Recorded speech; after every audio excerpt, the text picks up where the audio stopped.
Hello and welcome to episode 8 of the Pangolin Podcast. I'm your host, Toby Jermyn. Thank you very much for joining me. In each episode, I've invited a professional wildlife photographer to imagine themselves in a remote location, and along with their camera gear, they're allowed to bring 5 photographs to hang on the wall of their humble dwelling. Now, 4 of these must be their own, and the final image is one they admire by another photographer. If you're watching this on YouTube, you can view the images as we talk. For audio listeners on other platforms, there's a link in the description to a gallery. On today's show, I've seen so many people go on this particular beach and they just burst into tears. You just don't know what to do with all the emotions, the noise, the commotion, the smell. It's just completely overwhelming. my guest today is a renowned conservationist, award-winning author, broadcaster, photographer, wildlife tour leader, and long-standing BBC wildlife columnist. He's written over 60 books, including A Field Guide to Whales, Dolphins and Porpoises and The Shark Watcher's Handbook. As a leading figure in the world of wildlife photography, he also chaired the Wildlife Photographer of the Year judging panel from 2005 to 2011 and was named as one of the world's most influential photographers by Outdoor Photography magazine. And in addition to all of that, he played a role in shaping my destiny. Welcome to the show, Mark Carwardine. Hello, thank you. How did I shape your destiny? Well, I thought you'd never ask. So let's start off with that one, shall we? I'm going to age shame you now because back in 1990, I was a young 16-year-old whippersnapper who had just discovered The Hitchhiker's Guide to the Galaxy by Douglas Adams. And then after I'd finished all of those books, I went in search for more of his works, and I came across Last Chance to Sea, which may well have influenced my decision to then pursue a degree in marine zoology, which then ultimately probably led me to where I am today. Oh, that's wonderful. That's really nice to hear. Great. It's an amazing book. And then obviously you followed that up with Stephen Fry, made the TV series as well. So the first question I really want to ask you is, are you going to do a follow-up at some point? Are we going to have another Last Chance to See in the future? Well, we're talking about doing one. I would love to do it. I love working with Stephen Fry. He's very challenging because he knows everything about everything. And I kept having to remind him last time that he shouldn't be reading up because I'm supposed to be the expert and he's supposed to be learning. But of course, he very quickly knew more than most people about all the subjects we were talking about. The whole idea about Last Chance to See was basically to sort of trick people into a conservation series. You know, most people wouldn't dream of watching a series about conservation. Too heavy, too boring, too depressing. And the idea was to creep up on them by making it hopefully entertaining and, you know, a little bit different. And with Stephen's name, it attracts a whole different audience. Each species we picked, the idea was to use that as a way into a particular topic, whether it be poaching or climate change or whatever the subject is. So we'd both like to do more. The challenge is finding dates when we're both free because it's a lot of time away. That was 7 months of filming. So it's certainly something we're talking about anyway. I would love to. And I would hope that you would include pangolins in this one. Actually, yes, that's definitely on the list. Oh, there we go. Well, we can help you out with that. I think we can probably try and advise. So the premise of the show is that we've invited you to select 4 of your images that you are going to hang on the wall of your humble dwelling as you exist in perpetuity in a remote location. How easy or difficult was it to select these 4 images? Oh, my goodness. Well, it was a nightmare. I mean, picking 4 images is really, really difficult. I think, as we know, photographers are the worst editors of their own images because we all have a personal connection with the photos. And I think, for example, if you're entering pictures in a competition, a really good idea is to pick a broader selection of the ones that you think are competition winners and get friends and other photographers and colleagues and so on to help pick the ones you enter, because you remember that you were waist deep in a mosquito infested swamp in the middle of the night to take that picture. But they don't know that. All they're looking at is the picture. And so they see it very differently. So when I was trying to pick 4 images for this, you know, I'm thinking, oh, I really enjoyed taking that, and thinking, well, should I be picking the best picture or the one with an interesting story? I've also got an admission to make, and this is going to absolutely horrify you. And I don't tell anyone else, but I worked out when I was doing this, out of interest, how many pictures am I behind in my editing, 1.83 million pictures No. still to go through, which is because I just don't get the time. I mean, I've been away just recently for 5 weeks, Hungary for 2 weeks, and then the Galapagos Islands. I took 127,000 pictures in the 5 weeks. So they're now nicely backed up on several different hard drives, and I'm all very careful about that. But when am I going to get round to going through them? So there's 1.83 million that I didn't look at to try and pick these four. Okay. And of the others, I ended up just picking ones that I thought might be interesting, not necessarily the best, and I know that's easy to say, but with a bit of a story, ones I enjoyed taking and so on, which is slightly different to the ones, as I say, you'd pick for a competition. But it's really hard. I mean, I'm sure you're the same. You get emotionally attached to certain pictures, and you can't judge whether they're great pictures or they're just great, happy memories.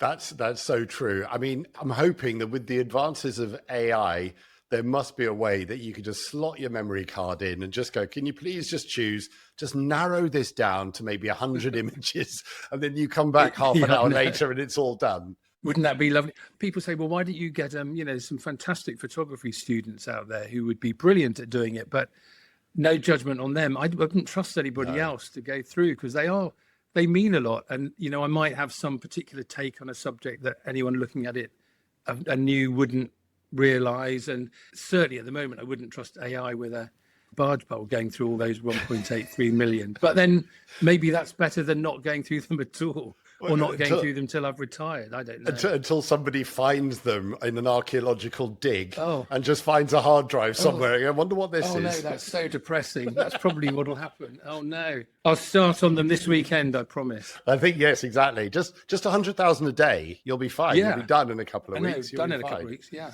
Okay, cool. Let's move on to, let's not move on. Let's actually start, shall we? Let's start with the first image before we go down an AI rabbit hole. Would you like to tell us a little bit about the first image you chose, please? Well, this is a sperm whale, and I do quite a lot of underwater photography, mainly snorkeling rather than diving. So this was taken while snorkeling about 12 miles off the coast of Dominica in the Caribbean. It's a wonderful place. There's a resident population of sperm whales off the west coast of Dominica. And most of the time, the water is beautiful, crystal clear, especially when you're that far offshore. And if you do it properly, the way it works is you're in the boat, you find the whales, they come up to the surface to breathe. And because they're very deep diving animals, they tend to spend, typically 10 or 12 minutes at the surface, just catching their breath. And so you just slip in the water, the boat moves away. And then if you're lucky, the whales will come to you and they'll investigate you. And to me, that's the pleasure, is that it's entirely on their terms.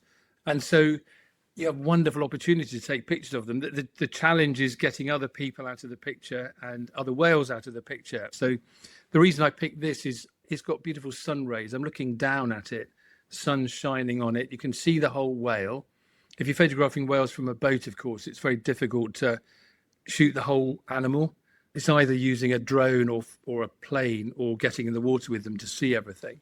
I've also picked this for a particular reason. One of the challenges of this kind of photography is there are lots of bits in the water. Even if it's nice, crystal clear water, you get little bits of seaweed and algae and bits of fish scales and whatever. And to me, that often spoils a picture. But I feel very strongly about not manipulating images. I don't agree with removing anything from an image apart from dust spots or adding anything. So that sort of limits the pictures that I really like taken underwater. This is one where there genuinely was nothing in the water. It was crystal clear. And that's why I've picked this shot, because it's beautiful, clear, blue, deep ocean. It is one of those moments, isn't it, where, you have a spot or you have something is going to detract from the entire thing. I also dive, and I love diving, and looking down into very deep blue water is one of the most humbling experiences ever. Put a sperm whale into it and it becomes even more humbling. And I love the lines moving down with the rays of light. So the sun is it overhead, the sun at this time?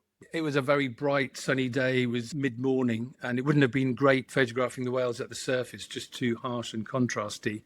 But underwater, it worked beautifully. I'm shooting with, I think on this occasion, it was a 15 millimeter lens, so it's still pretty close. I mean, sometimes on this particular trip, one of the whales just came towards me, kept coming. And I've got these shots of the head getting bigger and bigger and bigger. And then it literally just pushed me out of the water. It sort of put its nose on my chest and stomach and pushed me out of the water very gently, and then just gently brought me back in again. I've got pictures down the back of the whale. It's all very odd, but so this is still fairly close. You still get some of the colour, which is lovely. But it is an interesting thing. People think I'm a bit mad not to remove just a couple of bits of seaweed, but I feel very strongly that if you, for example, if you go to the Wildlife Photographer of the Year competition exhibition, you know, which travels the world, and you're looking at all the photographs and you're marveling at the encounter and the photography, if you suddenly think that all these pictures could have been manipulated, if they allowed manipulation, the magic would go. And I know that this would just be removing one tiny speck of seaweed or a bit of algae or something. But as soon as you go down that slippery slope, you start to mistrust everything. And to me, the magic of wildlife photography and enjoying other people's photographs is marveling at the encounter and the picture. And you don't want to think, oh, there's something a bit too good about that. He or she must have taken something away or added something, or, you know, it just loses all that magic. It's a personal thing. I feel I don't want to go down that slippery slope. And so I'll be very selective about picking the images that don't have anything in the way that other people might remove. It is quite prolific. I mean, with our photo challenge, we ask for the raw file. And obviously there's going to be some editing going on. But like you say, when something's been removed or it's been added. I mean, I remember having a conversation with quite a famous wildlife photographer who shall remain unnamed. And they said, oh, I never throw away an image because I never know when I might need a bit of that photograph. I was like, really? Really? I was like, oh dear. Okay, I'm going to pretend I didn't hear that. And I'm not going to mention it on the podcast at all in the future. But I think it's a mistake. I mean, you know, I could easily have taken a picture on this same dive, same snorkel of a calf and take that from that picture with the same light and add it to this. And it would be wonderful. But I'd never forgive myself. And if anybody found out, all my pictures from then on would be suspect. You know, the pleasure is getting the great photo, isn't it? That's the pleasure of wildlife photography, is the challenge. You don't want to be out there thinking, oh, well, I can cheat. Why do it at all? So, yeah, I feel quite strongly that we should all be striving to show pictures that are honest and exactly as we saw and encountered. It's becoming more and more difficult to take an outstanding original image. Technology really does help you these days. I mean, you've got all these different systems that you can use and advanced editing tools as well. But that's why when we talk to really good photographers who really thought out the image and executed it perfectly and kept it honest, and it's still a great photograph, isn't it? How long ago was this? This was last January. I've actually stopped running trips in Dominica for the time being. The whale watching there is getting a bit out of hand. There's some voluntary regulations at the moment, and there's some very responsible whale watch operators, but there are some others now that will race up to the whales, and literally people would jump in with the boat moving literally on top of the whales. We've all seen this, you know, in other parts of the world, you know, in Africa particularly. And it's impossible to tackle it at the moment. What I'm trying to do is work with Dominique to get proper regulations that are enforceable and a way of enforcing them. But I don't want to be part of the melee at the moment. So we've decided to stop and try and get proper regulations in place and then hopefully start again in a few years' time. Because once it starts to get out of control, as we've seen, it will continue to get out of control and get worse and worse. Unfortunately, you know, in the Instagram generation of people who, by all accounts, need content for their feeds and will take these ridiculous chances. And it's not just Instagram, that's being a bit unfair, because there are a lot of wildlife photographers who have a rush of blood to their head and will act in a way that maybe they regret later on, because there is a lot of pressure that people put on themselves to get these sorts of shots. And, you know, if you're in a boat and the whale watch operator says that's what you do and you don't know any better, you can't always blame everybody. But it just needs regulations. And I think it's the same everywhere, where there are more and more people, which is a good thing. More people are interested in wildlife and keen to see it. You know, that's got to be a positive, but it has to be managed.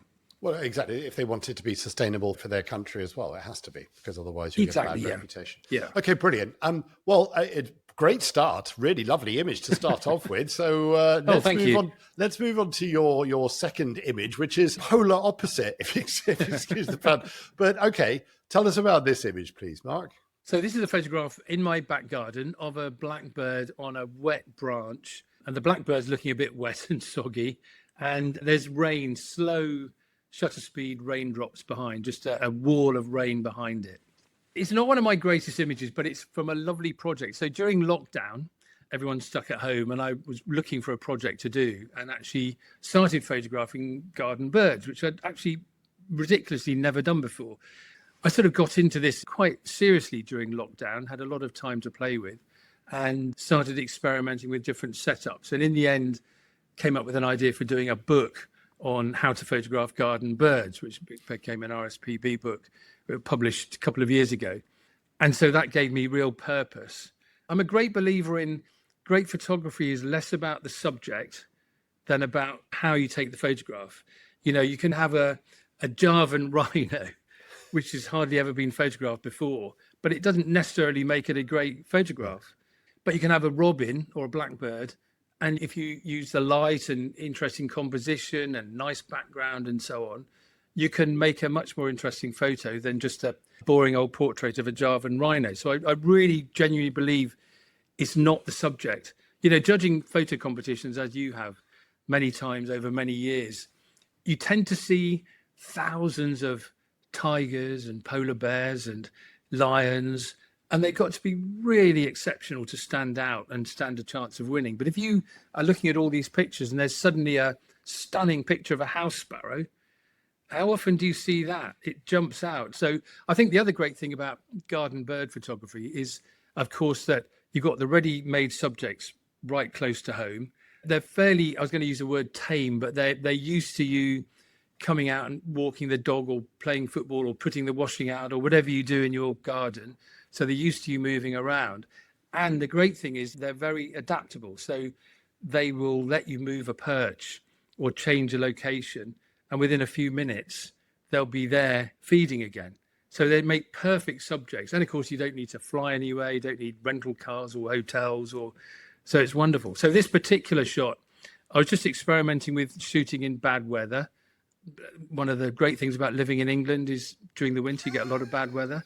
And this is actually a mix of real rain and artificial rain. So what I did was, you need a little bit of real rain to make the bird wet, because I don't want to wet the bird artificially. And then I've got a garden sprinkler behind that's sprinkling that spray of water behind the bird, not wetting it. It's literally about less than a foot behind. And that gives the backdrop. The bird's a bit wet. There's some natural drops, bouncing off it. You can imagine there's a little bird table with some food down below the blackbird. So it comes and lands on that point time and time and time again. I'm sitting in a regular little canvas hide popped up in the garden. And every time it came down, I just took a few shots. So it was really good fun. And it was a fantastic way of sort of honing skills. So it makes you think outside the box. If you don't have that many species, or if you've got a small garden and you want to take lots of pictures, you have to do something different, which makes you become more creative. And you can then use that skill when you go on a trip. I think it's a lovely way to practice, especially when, people have got their first camera, they're getting into wildlife photography, and you want to have a go at something. And birds are amazing because birds are always doing something. And it always amuses me when people go, "Are you into birds?" And they go, "No, I'm not into birds. I don't want to photograph birds at all. I just want..." Give them 2 days and everyone's ignoring everything else, and they just want to photograph the birds. And they're stunning. I mean, not necessarily a blackbird, although they can look beautiful as well. But some of the birds in the UK, my garden here, blue tits and, great tits and chaffinches that we take for granted. When you look at them closely, they're as stunning as any bird you'll find anywhere in the world. So it's a really lovely project. I've no idea, thousands of pictures, and just picked about 120 for the book. But it was actually possible to get that many different images without them all looking too similar. So let me ask you a question from a photo competition point of view, because we get asked this all the time, because people will submit photographs of hummingbirds, for example, and hummingbirds, invariably, they're coming to a feeder and they're somewhere nearby. And we say, it's a lovely photograph, but we wouldn't accept it in a wildlife photography competition because there's a certain element of coercion. you're enticing a bird to come into an area where you take a photograph. How would you stand on an image like this? Would you mind if somebody does that? But at least if they're honest about it and explain how the photograph was taken, would you then take that into account if you were judging? It's an interesting one. Funnily enough, I was in Ecuador last week photographing hummingbirds. And what I would say is you're a better man than me if you can photograph them without doing it near feeders.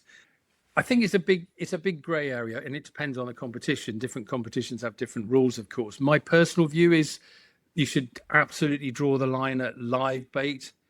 But having said that, we should be feeding our birds in the gardens with seeds and that kind of thing, which is a good thing. That helps them to survive during bad winters and so on. So providing food like that, I personally think is okay. It's a way of attracting the birds. And so long as you do it responsibly, I think the worst thing, like with my garden bird project, would have been to feed them, for the duration of the project and then suddenly stop because I don't want to do any more photography. So the bottom line is, I think baiting in terms of providing food or water, or you could argue even shelter, is okay, as long as you're honest about it. Live bait is definitely not okay. And I remember one example years ago, I was involved in a competition, and one of the entries was actually a live wild boar released for a tiger. Oh. I mean, that's the extreme of what's appallingly bad.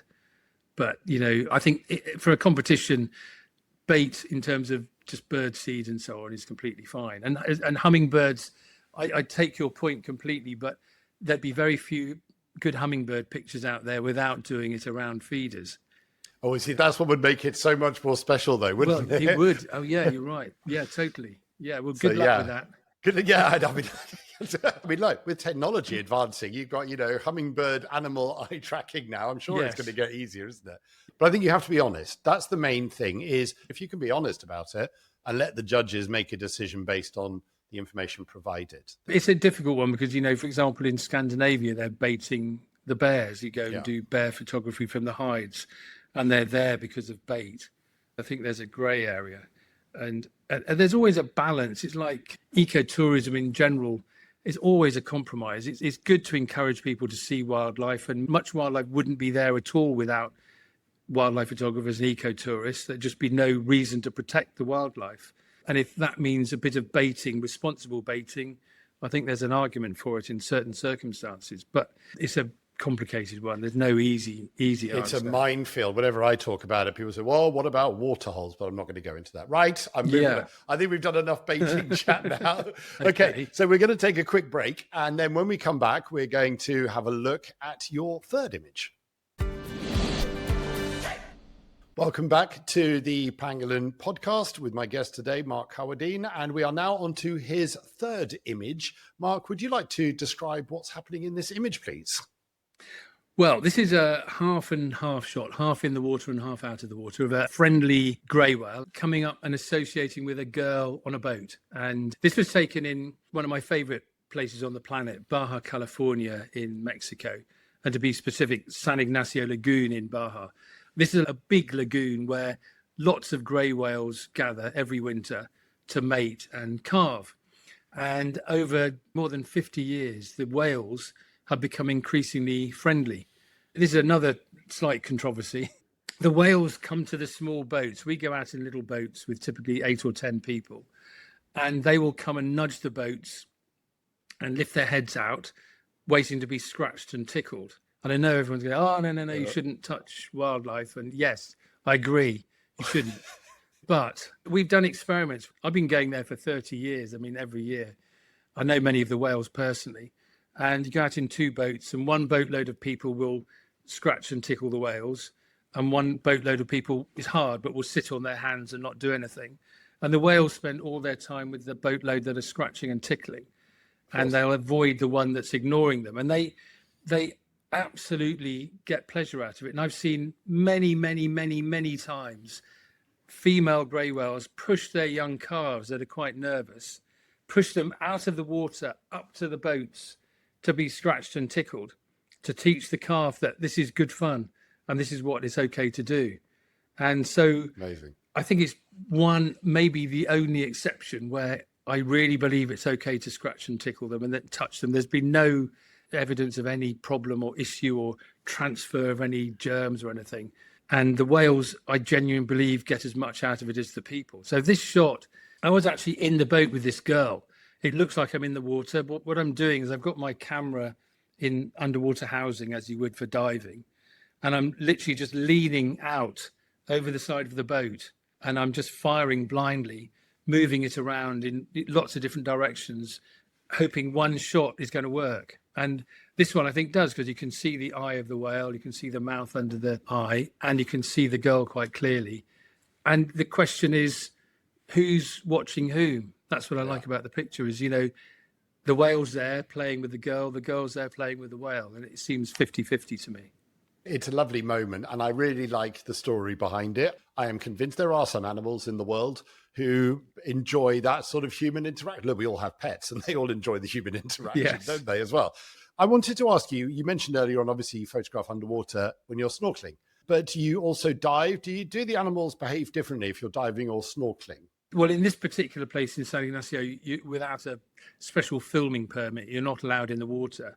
But in other places, they do tend to behave differently. And it depends on the species and the location, what they're doing, lots of different factors. I just find that because they have to come to the surface to breathe with whales, spend a lot of time there at the surface, it's better to be flexible and snorkeling. And I do a lot of this leaning over the side. I mean, a lot of the greatest BBC footage, the cameraman wasn't in the water, or the camera woman. They were, using pole cams over the side of boats without disturbing the animals and, without having to get in and out of the water. The boat can keep up, and there's all sorts of benefits. You can get great underwater shots just by leaning over and just firing blindly, but you move the camera, but fire continuously, and you're doing this, and one of those shots is going to be the whale dead center or where you want it to be in the frame.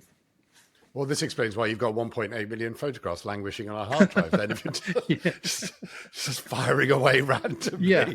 There we go. Yeah. Spray and pray, I believe that's called, isn't it? Oh, that's a real insult, spraying. There's a lot of thought that goes behind that. That's not spraying and praying. That's spraying and praying and just firing away arbitrarily. There we go. It's this movement. Here we go. This is the very careful, scientific, logical movement. That's the way to do it. That's not spraying and praying. I apologize. I retract my accusation of spraying and praying.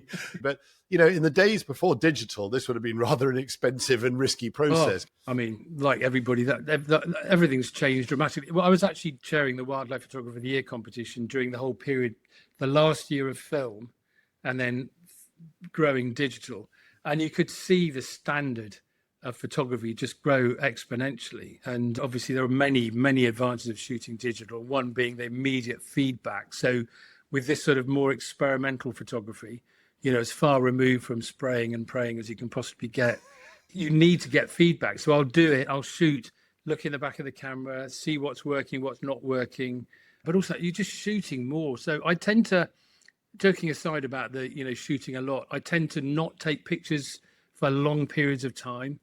And then when everything comes together and I feel there's great potential, I will really shoot a lot. So I tend to go for hours without taking, everyone else might be taking pictures, but I'm not. Many times the angles are all wrong or the visibility is not great or, there's something that isn't going to work. So I won't even try. But when it feels like it's got the potential, then I will shoot hundreds, thousands of pictures and maybe get one that works. That's the beauty of digital. I mean, let's not forget that the concept of the photo safari is very far removed from what it used to be after the advent of digital. There's no way that you'd be able to advise your guests on what they're doing right or doing wrong if it was filmed. Well, no, we on workshops and so on, we'll all look at one another's pictures in the evening and analyze what's working and what's not working and have another go the next day. And over the course of a week or 2 weeks, you can see all the photography improve. Yep. And it's entirely with that feedback. Brilliant. Okay, well then I think it's time for us to move on to the fourth image, please. Would you describe this image to us? It's beautiful. So this is 3 king penguins on St Andrews Bay in South Georgia. And it's white around the penguins, just pure snow. I've overexposed it quite a lot. So one penguin, you can see the head and the other 2 are down just having a snooze. it's quite a minimalist sort of picture, I suppose. Have you ever been to South Georgia? It's just Not one yet. of those places that really defies description. Now I'm going to try and describe it, but it's just over. It's just indescribable, but let me have a go. Yes, exactly. It's this tiny speck of an island down in the Southern Ocean. It's just over 100 miles long, and it's absolutely heaving with wildlife. So there's 50 million seabirds, Wow. 5 million seals, and you land on a place like St Andrews Bay where this was taken. And I've seen so many people go on this particular beach and they just burst into tears. You just don't know what to do with all the emotions, the noise, the commotion, the smell. It's just completely overwhelming. And you look out and this particular bay, you're talking 150,000 pairs of big king penguins and elephant seals and Antarctic fur seals, and there's albatrosses flying overhead. It's like an imaginary wonder world, And I think one of the challenges landing anywhere in South Georgia is you try and record everything. There's something happening everywhere. There's these massive penguins. There's an elephant seal right here. There's 2 penguins fighting here. There's something else going on over there. And what I always say to people is obviously do that the first time and just shoot everything that moves. But the trick is just to be more selective and sit and watch what's going on. Maybe sit for half an hour, watch a couple of penguins or watch a seal and just photograph that. Don't try and photograph everything else. And what I was just trying to do here, we walked up behind the main colony and there was a lot of snow and there was a row of penguins. And I just picked out these 3 overexposed to just get rid of all the detail in the snow, no shadow or anything. So it's just white and the color of the penguins does the rest. The timing of this conversation is perfect because I was having a conversation this morning with a ship operator about doing our own charter to South Georgia and Falklands and Antarctica as well. So I'll give you a call and let you know when we're going. Come along with us. I would love to. Any excuse to go to South Georgia, I'll tell you, it's fantastic. They're actually changing the regulations for visitors to South Georgia. So in the old days, you could lie down and kneel down. And of course, as photographers, we're doing that all day long. Yeah. But since bird flu has been there, they've stopped that. They've also banned the use of monopods and tripods, which you think, okay, that's a disaster for photography. But what I've been doing is I've developed a whole new technique. And I know lots of other photographers are doing this on safaris already. This is all new to me. Right. So I've bought a monitor that now sits on the top of the camera. The camera's on the end of a monopod, which I don't put on the ground because you're not allowed to. And so I can see this nice big monitor instead of trying to look at the little screen on the back of the camera, and I'm using a remote release. So I'm holding the camera just above the ground, all within the regulations, but shooting at that low level, which is what I love doing. There we go. There's a top tip. I'm going to go make an investment now in Atomos, who made the Atomos Ninja, because the tens of thousands of people who will watch this will rush off now to go and buy one in preparation for their Antarctica trip. Funny enough, a few people who've got bad backs who I've traveled with and so on, who can't bend down so easily. My nieces keep telling me off, say, "Oh, Uncle Mark, every time you get down, you go, ugh. And every time you stand up, you go, ugh." So this is a great setup just for shooting at ground level, which we're doing a lot with wildlife, without having to do all the bending. Was this quite early in the Antarctic season? Yes, or was it this was in October. Yeah, there tends to be more snow.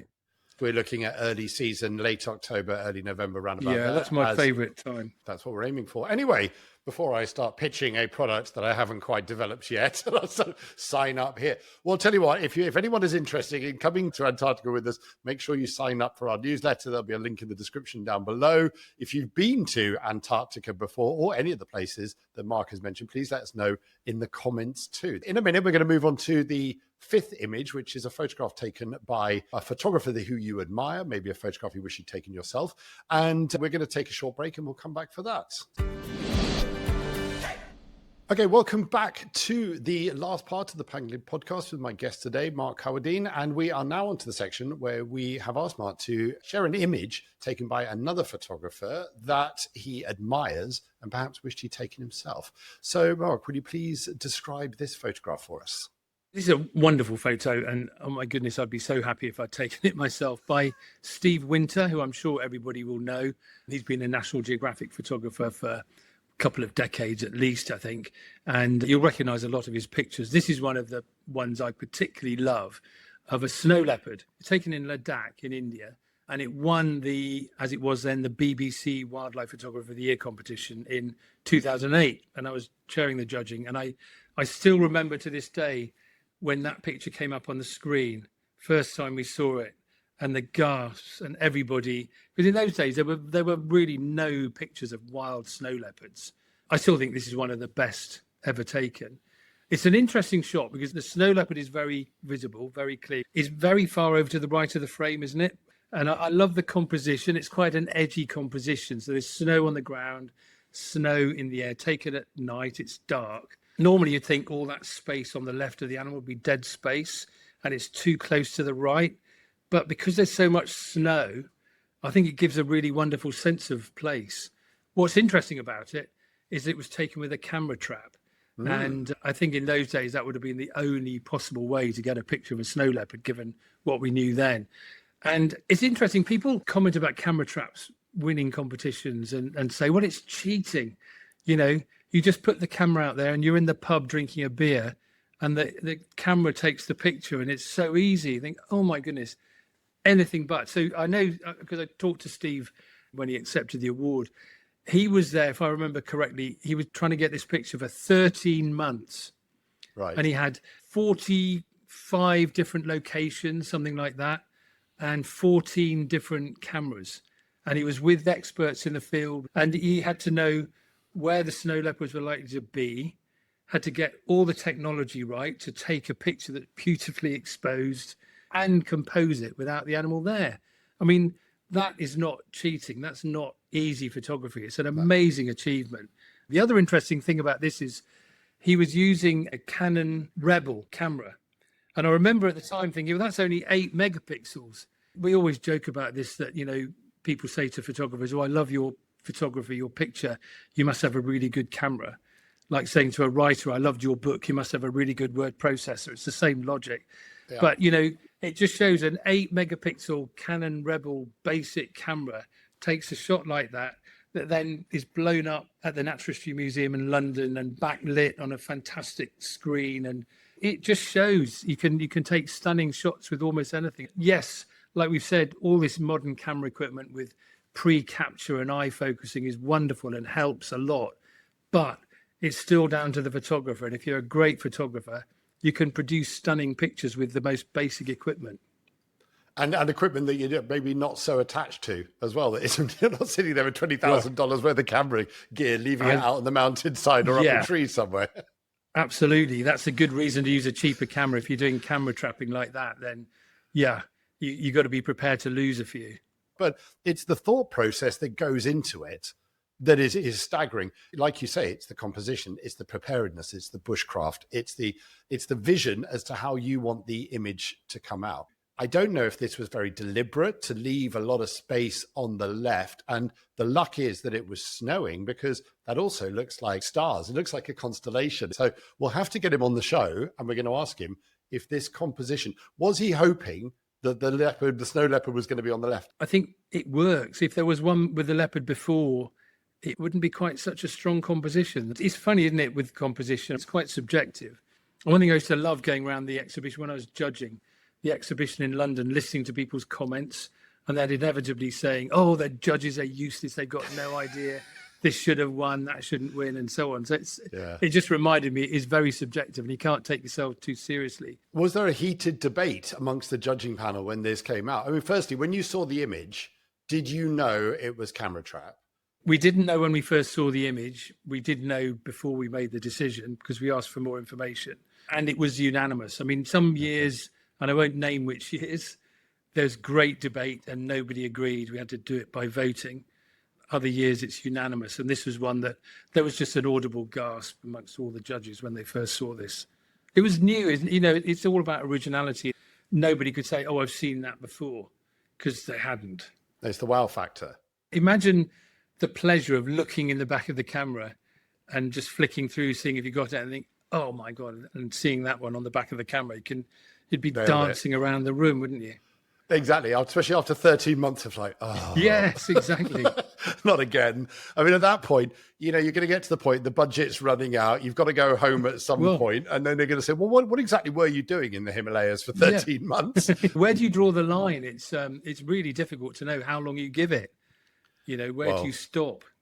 Brilliant, Mark. Well, I think we're going to leave it there. It's been an absolute pleasure chatting with you. Thank you very much for making time in your busy editing schedule. But before we go, I'm just going to ask you, the big question is your humble dwelling. You're allowed to imagine your humble dwelling is in any location in the world where you're going to be in perpetuity with these images on the wall. Where is that location going to be? This is another impossible question. It's like picking 4 images to show. Yeah. If I was allowed 20 places, I could just about do that. My favourite places on the planet are Baja, I've already mentioned, and Wrangel Island in Russia, it's like Svalbard on speed. It's quite an extraordinary place. But what I've gone for is there's a place down on the Antarctic Peninsula, south of the Galas Strait. I'd sort of be next door to the Ukrainian Antarctic base there, Vernadsky base it's called. So they'd be my nearest neighbours. But I'd love to go there if that's okay. And then you've got the best of my 2 favourites. You've got the polar stuff. There's a penguin colony right next door and all sorts of other penguins about.